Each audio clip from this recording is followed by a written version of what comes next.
My in-laws let my children be bullied every Christmas and call me a gold digger. Now I am done having losers in my life and refusing to spend Christmas with them. We have 2 children and my sister-in-law has 2 children. And every time we visit, they hurt my children in one way or another. Both physical and emotional bullying. My daughter now has a permanent scar on her cheek right below her eye because one of the boys scratched her face very badly. Shoving, locking in closets and turning off the lights. Calling my children ugly. Making fun of their hair. Threatening to beat my boy. My husband gets upset and tries to tell the children off. My in-laws pretend that they will do something. Boys will be boys. This time I told my husband that I didn't want to spend Christmas with his family. He got upset because he didn't want to lose his family. He is close to his mom and sister since they lost their father when my husband was 10. Also, my mother-in-law favors sister-in-law's children and they get more and more expensive gifts. As long as my children were small I didn't care. Now they notice when their pile from granny is much smaller than their cousins. I asked once if they couldn't just try to exchange gifts before we arrived and then only have one gift each for each child in front of my children so they don't notice the favoritism, but my loser mother-in-law started yelling and calling me gold digger.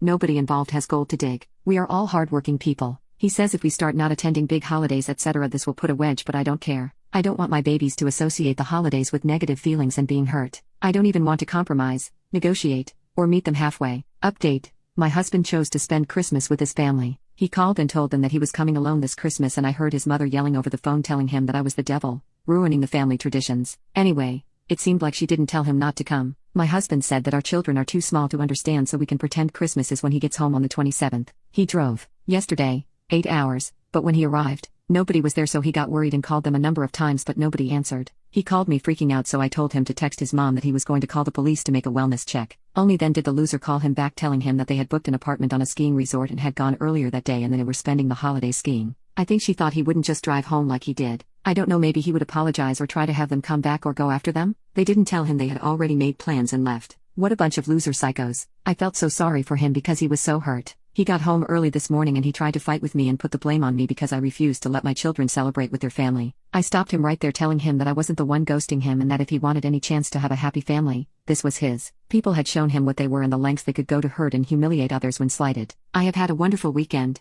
However, the children were happily surprised by Dad's presence and we had a Christmas lunch with my closest friend and her youngsters. Now we are making pizza, because I thought Christmas was gonna be on the 27th and didn't prepare. Now I think the in-laws have come to the realization that they had gone too far because they have been calling and texting my husband all evening. I even heard his loser mom crying. I made it clear they were not welcome here. If they think they can come and apologize to my husband for making him drive to an empty house, and I made it even clearer that I will never have them in my or my children's life. He hasn't apologized, no, but to be fair I told him that I refuse to ruin my day in any discussion or talk and that he should really think before opening his mouth with me because whatever he says and decides next is going to decide our future together, so he agreed to give us a break. I will start my own Christmas tradition for my little family and it will not be 2 days after. I told him that I wanted this clear so he can make his choices and how to proceed with his life and who he thinks are more important to him. I am done having losers in my life. Merry Christmas.